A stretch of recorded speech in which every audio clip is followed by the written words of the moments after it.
ખરેખર ભગવાન હોય તો ભગવાન આટલે જે બળાત્કાર થઈ રહ્યા છે, આટલી ચોરી થઈ રહી,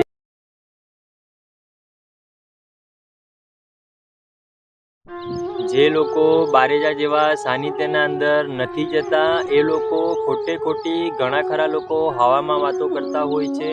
હું તો કહું છું બારેજાના અંદર નહીં, દુનિયાના સાનિધ્યના અંદર ઘણા ખરા લોકો નથી જતા. અને જે માણસો જાય છે એવા લોકોને ઘણા લોકો એવા મેણા ટોણા મારતા હોય છે કે ખરેખર ભગવાન હોય તો આ સંસારના અંદર આટલી ચોરી થાય છે, ખરેખર ભગવાન માતાજી હોય તો આટલા રેપ થાય છે, આટલા બળાત્કાર થાય છે, ખરેખર ભગવાન માતાજી હોય તો ઘણા ખરા લોકોના જીવન બરબાદ થઈ રહ્યા છે, ઘણા લોકો ખોટી વ્યસને ખોટા રવાડે ચડી જાય છે. તો શું ભગવાન હોય તો આ બધું બંધ ના કરે? તો આપણે એમને આજે સરસ મજાનો જવાબ આપવો છે. તમે મારી ચેનલમાં ઘણું શીખજો. આજે આપણે એવું જાણીએ કે જે લોકો સાનિધ્યના અંદર તો નથી જતા, ઘરના અંદર પણ સેવા પૂજા નથી કરતા, અને એવા લોકોનો આ પ્રશ્ન છે, આ પ્રશ્નનો પણ આપણે એમને સરસ મજાનો જવાબ આપશું. તમે મારી ચેનલના અંદર નવા હોય તો ચેનલને સબસ્ક્રાઈબ કરીને વિડીયોને લાઈક કરવાનું ના ભૂલતા, જેથી કરીને આવા જ વિડીયો તમારા અંદર સૌપ્રથમ આવે. તો મિત્રો આજે એક સરસ મજાનું હું ઉદાહરણ આપું. એ ઉદાહરણ એવું આપીશ જેથી કરીને તમે ભક્તિનું ભાથું પણ ભરી શકશો અને તમારા કર્મનું પણ બંધારણ થશે. હું તમને જણાવી દઉં કે એક ગરીબ માણસ હોય છે. એ ગરીબ માણસ રોડ ઉપર મોટી દાઢી અને બાલ લઈને ફરતો હોય છે. હું એક સલૂનવાળાની દુકાનમાં ગયો અને એ સલૂનવાળા ભાઈને મેં ખાલી એટલું જ કીધું કે આ સંસારના અંદર કોઈ જગ્યા ઉપર સલૂનવાળાની દુકાન છે નહીં, કેમ કે જો સલૂનવાળા હોય તો આ જે બહાર બેઠો છે પેલો ભાઈ ગરીબ, એની આટલી મોટી દાઢી ના હોય, આટલા મોટા બાલ ના હોય.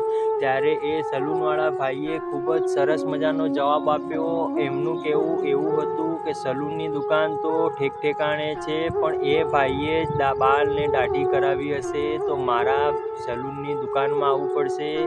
એવી જ રીતે આપણે જ્યારે સત્કર્મો બાંધવા હોય તો આવા સાનિધ્યના અંદર જવું પડશે. આવા સાનિધ્યના અંદર ગયા પછી ઘણા લોકોના હૃદય પરિવર્તન પણ થઈ ગયા અને ઘણા લોકોનું જીવન એવું બદલાઈ ગયું કે જે માણસે આખી જિંદગી નોનવેજ ખાધું, જે માણસે આખી જિંદગી દારૂ પીધું, આજે એ તમામ લોકોના હૃદય પરિવર્તન થઈ ગયા છે. મિત્રો આનો એક જ કહેવાનો મતલબ એક જ છે કે હવા તો બધી જગ્યાએ છે, પણ ટાયર પંચર થઈ જાય તો આપણે ગેરેજવાળા પાસે જ જવું પડશે. પહેલાં એના અંદર જોવું પડશે કે હવા નીકળી ગઈ કે ટાયર પંચર છે. એવી જ રીતે ભક્તિનું પણ હોય છે. બધી જગ્યાએ શક્તિ હાજર જ હોય છે. તમામ માતાજી ભગવાન બધા હાજરા હજુર જ છે, પણ ભગવાન આપણને એ રીતે તપાસ કરે છે કે આની કેટલી તૈયારી છે. જેટલી તૈયારી ભક્તની હશે એટલી તૈયારી ભગવાનની છે. મિત્રો તમારી ભક્તિમાં ક્યાંક ના ક્યાંક કચાશ છે, એના કારણે આજે આપણે દુઃખી રહીએ છીએ. આપણે સાનિધ્યના અંદર ગયા તો ખરા, પણ જઈને આપણે 1% પણ ભક્તિનું ભાથું ના ભર્યું. સાનિધ્યના અંદર ગયા પછી આપણે મોબાઈલનો ઉપયોગ કર્યો, સાનિધ્યના અંદર ગયા પછી આપણે ચાફેર ડોળા ફર્યા, સાનિધ્યના અંદર ગયા પછી આપણે આગી પાછી કરી, સાનિધ્યના અંદર ગયા પછી આપણે ખાલી એક જ વિચાર રાખ્યો ક્યારે પ્રવચન પતે, પ્રસાદી લઉં અને ઘરે જતો રહું. તો મિત્રો આપણે આવા કાર્ય કરવા માટે આપણે સાનિધ્યના અંદર નથી જવાનું. જેવી રીતે ભગવાન આપણા ભક્તને ઓળખાણ એવી કરે છે ભગવાન કે આ ભક્તને હું કેટલું દુઃખ આપીશ અને કેટલું દુઃખ આપીશ ને સહન કરશે, અને સહન કર્યા પહેલાં શું મારી પ્રાર્થના કરશે. મિત્રો હું તમને જણાવી દઉં કે આપણા જીવનના અંદર કોઈ પણ તકલીફ પડે તો સૌપ્રથમ ભગવાનને યાદ કરજો, ભગવાનને પ્રાર્થના કરજો.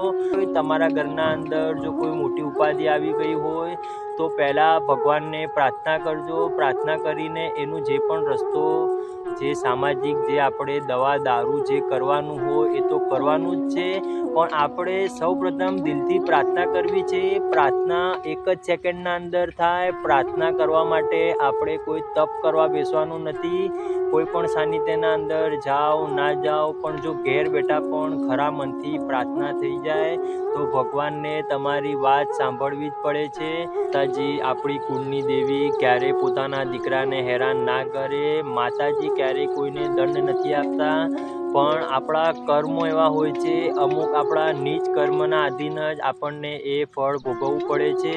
પણ મિત્રો, આપણે આજથી અત્યારથી એવું સમજવું છે કે આપણા જે પણ કર્મ પાપી કર્મ છે એ કર્મનું હું બેલેન્સ કરીશ અને આજ પછી સારું જ કાર્ય કરીશ, પુણ્યનું કામ કરીશ, 5 આંગળી પુણ્યની રાખીશ અને એવા કોઈ સાનિધ્યના અંદર જઈશ જે સાનિધ્યના અંદર મારો આધ્યાત્મિક વિકાસ થાય, તો પણ આપણું જીવન પરિવર્તન થઈ જશે.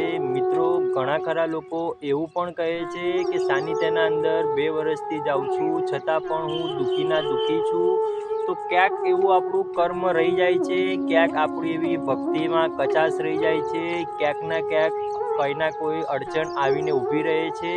તો આપણે ખરા મનથી પોતે ને પોતે એકવાર વિચાર કરવો છે કે આપણે સાનિધ્યના અંદર તો ગયા, પણ સાનિધ્યના અંદર ગયા પછી કેટલું ભક્તિનું ભાથું ભર્યું, કેટલું માળીનું પ્રવચન સિન્સિયરલી સાંભળ્યું અને પ્રવચન સાંભળ્યા પછી આપણા હૃદયના અંદર કેટલું ઉતાર્યું. જો આનો ખ્યાલ પણ આવી જાય તો પણ આપણું જીવન પરિવર્તન થઈ જાય અને આપણી કુળની દેવી પણ રાજી થઈ જાય. એનું એક જ કાર્ય છે કે આપણે સત્કર્મ કરવા છે, સારાની સંગતમાં રહેવું છે અને ખોટા રવાડે નથી ચડવું. અને જે નાસ્તિક લોકો છે એ લોકો જો ભગવાનને ના માનતા હોય તો એમને 2 હાથ જોડીને એક જ પ્રાર્થના કરવાની કે માનવું ના માનવું તમારો પ્રશ્ન છે.